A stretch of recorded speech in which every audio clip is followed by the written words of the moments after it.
Hello, so let's proceed to the video presentation. Hello everyone, so in today's video, I am your student teacher and I'm going to teach about the story of Beowulf. Let me read the summary of the story.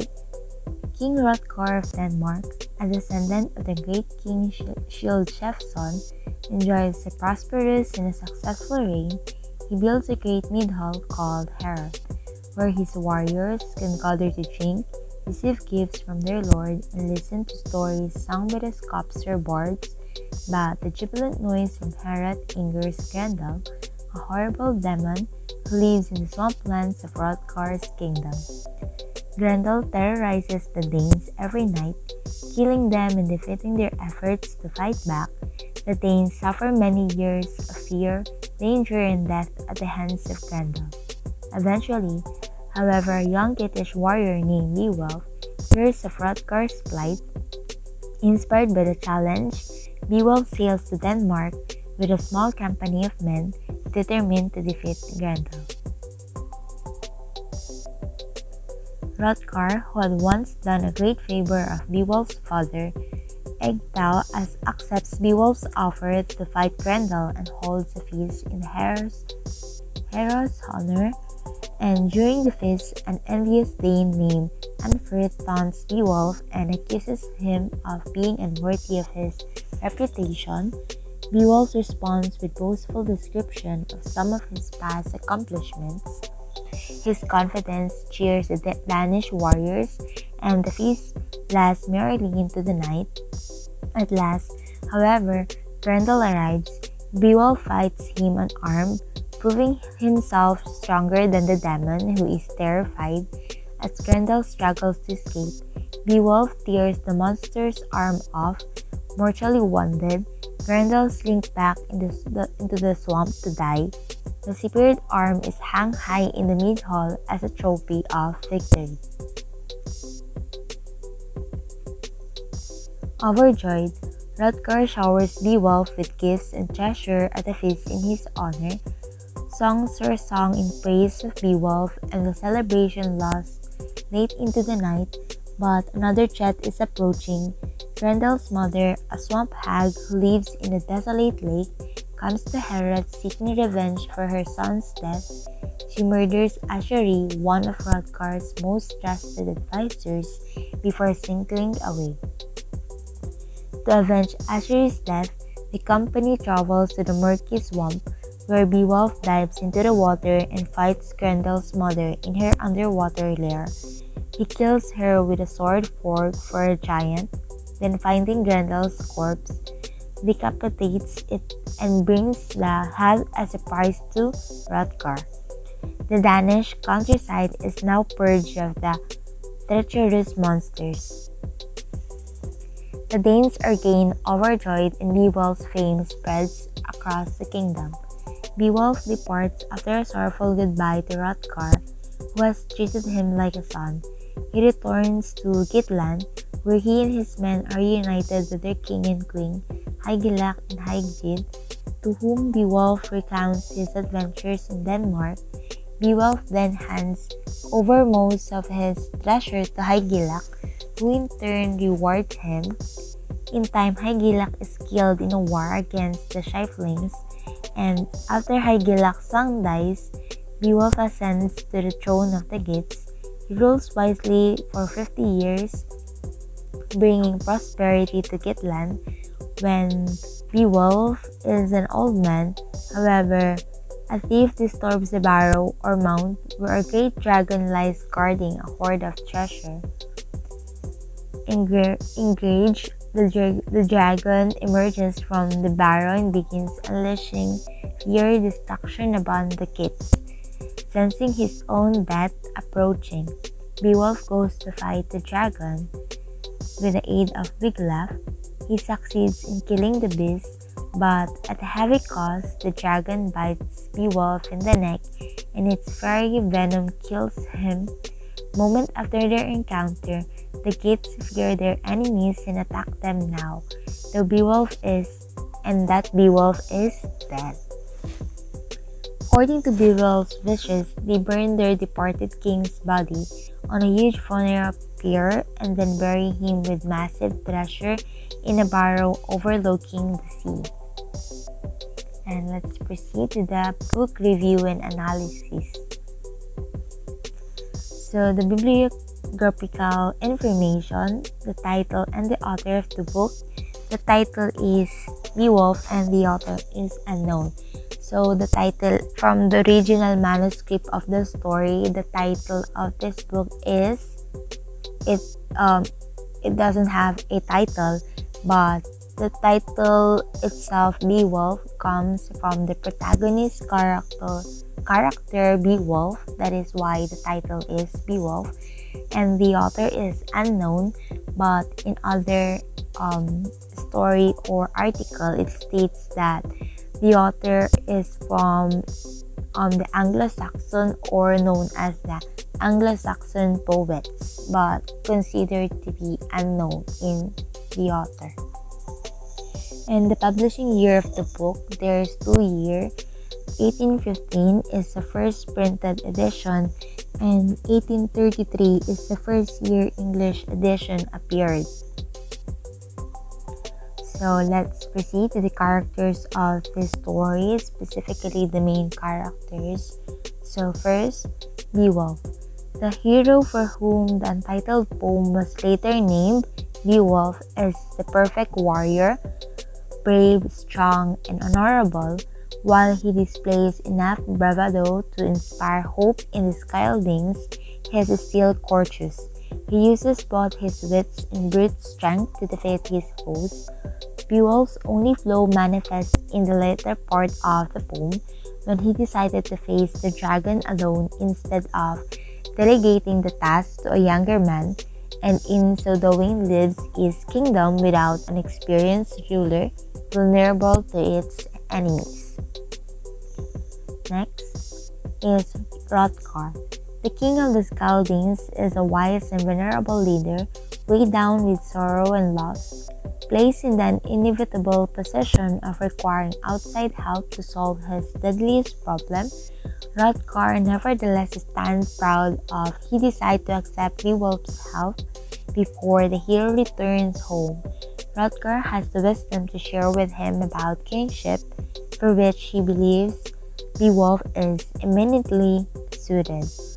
So he is the king of the Scyldings, and he asks the help of Beowulf to fight for their enemy and the deadliest problem they have. Next, Grendel. The first, most memorable foe that Beowulf must face, Grendel is a hideous creature that is clearly not human, and yet he displays human emotions and motivations. The poem ties him to the biblical Cain and brands him an outsider, condemned to live beyond the human community in a horrible place. There is a suggestion that envy of the splendor Hrothgar's Scyldings enjoyed and bitterness at being excluded drove him to attack Herod. So Grendel is the first enemy in this story, and Grendel states here that he has a bitterness or has a bitterness on being excluded in Herod, wherein there is an event and excluded siya doon sa kanilang area, and that's why he is revenging. And the next one is to Grendel's mother. A swamp friend like her son, Grendel's mother, who is never named, is just as fierce and dangerous as Grendel. Understandably enraged by the death of her offspring, the hag attacks swiftly and flees Kingdom Hrothgar, killing Hrothgar's advisor Ashore. But when Beowulf comes after her, she faces him willingly, dragging him into her lair and attacking him viciously. Just as much as monster as Grendel, the mother shares a very human desire for vengeance. She can be contrasted and wealthy, symbolizing evil in womanhood. Next, Hygelac. Hygelac is the king of the Geats. He is fond of Beowulf, yet surprised that he has triumphed over such a deadly foe by bestowing gifts and honors on returning hero. Hygelac reveals how Beowulf's victories have earned him respect among the kids. When Hygelac dies, Beowulf refuses to take the throne. Only when Hygelac's son is killed does Beowulf take on the responsibility of ruling the Kitland. Next, the dragon. An ancient creature, the dragon has made his home in an even more ancient Pharaoh, where the treasure of a long-dead pagan chieftain was hidden. When its lair is accidentally discovered, and when only one item is taken from its hoard, the dragon awakens to bring fiery devastation to Kitland. Beowulf's battle with the dragon will be his last. So this is the third enemy of the story, wherein it is also the last of Beowulf. Next is Wiglaf. A kinsman to Beowulf, Wiglaf is one of the warriors that the hero brings with him to seek out the dragon, and the only one who joins Beowulf in his hour of need instead of fleeing. For his loyalty and courage, Wiglaf is made Beowulf's heir, signifying that the valued qualities of the warrior live on in the next generation of Scandinavian manhood. Then next is the setting of the story.